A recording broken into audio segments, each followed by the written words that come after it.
What up, fam? Daily Thoughts, episode 46. And on today's episode, I want to talk about the connection between love and addictions.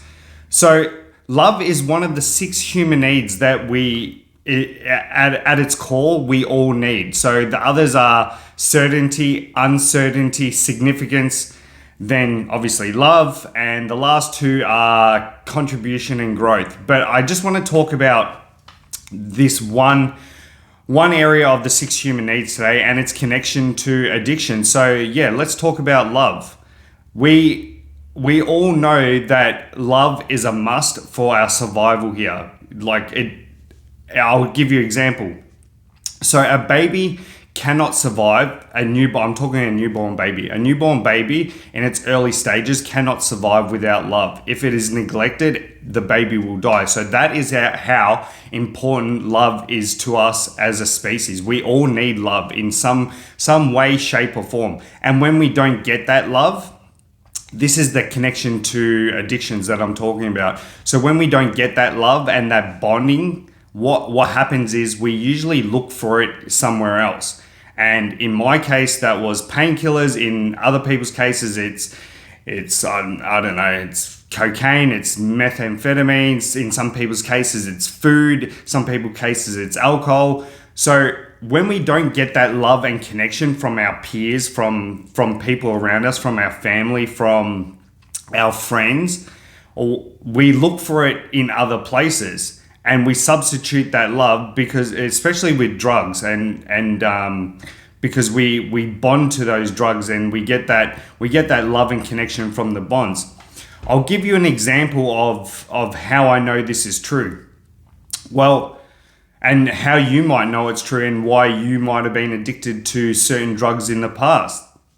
So, from like the early 20th century, the way there was experiments done in the early 20th century, and these experiments were pretty simple. These experiments were like they put a rat in a cage, and this is how they knew all about addictions, and this is what everybody thought that addictions were. So they put a rat in a cage, and that rat had nothing else in that cage, and they gave it 2 bottles.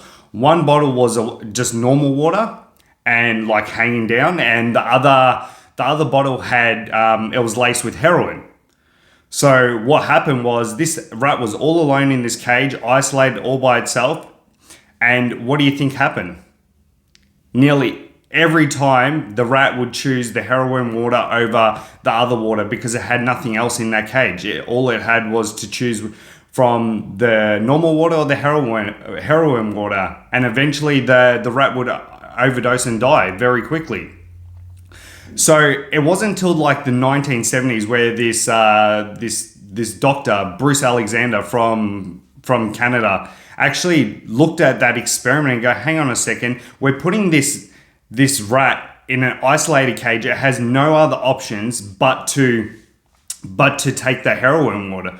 What if it wasn't the actual drugs that people were getting addicted to? What if it was their cage, like them being isolated? So he came up with this experiment, and he called it Rat Park. So he created this amazing rat park with where in this park the rats had loads of different colors of colored balls to play with.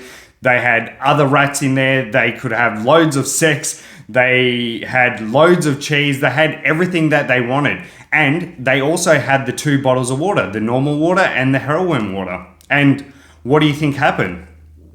Well, what they discovered, or what Bruce Alexander discovered, was the fact that when they have all these options, when they have these connections and bonds with other rats, and they're not isolated in a cage by themselves, that it goes from like 100% of overdose and the rats dying when they're isolated to nearly none of the rats doing it, and nearly none of the rats are overdosing and dying.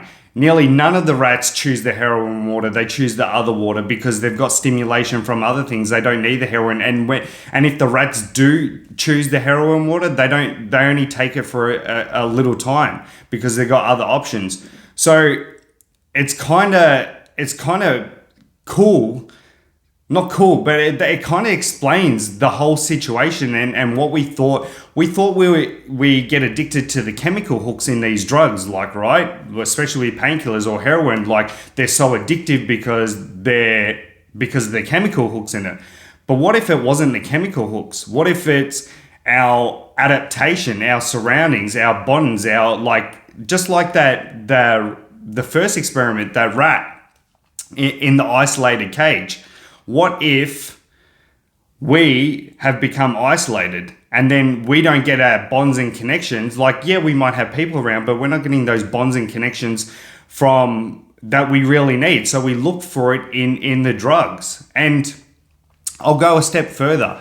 You know, if we really believe that addictions are all about chemical hooks and they're so addictive, these certain drugs, then why do, like, just for example, like, you know, your grandmother or your mother has been to hospital, right, and had an operation and they're being given diamorphine. Well, diamorphine, guys, is pure heroin. It's medical heroin. So if you've ever been to hospital and you're being given morphine, you're being given the most purest heroin there is. It's more pure than anything that you'll get on your street, and it's legal. It's medically pure. So I'll go back to, if your mum's in hospital or your grandmother's in hospital and she's been in hospital for weeks, just say with a hip replacement or whatever, a knee replacement. So for those 2 weeks, she's been given loads of heroin, right?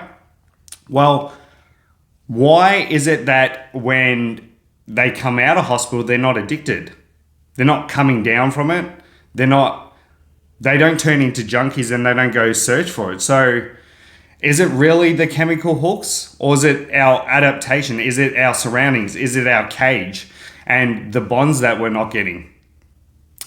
Just some food for thought for you guys. I thought, because I've looked into this and I thought it was interesting to share that with you guys, and hopefully it can help some of you out there. Just realize that when you feel like you're addicted to certain things, maybe ask yourself the question, am I really addicted to what I'm addicted to, like with drugs or painkillers in my case, or food or whatever it is? Or is it the fact that I'm missing or lacking some sort of bonds in my life and connections and love? So, hopefully that helps someone out there today, and I will see you guys tomorrow on episode 47. Peace, guys.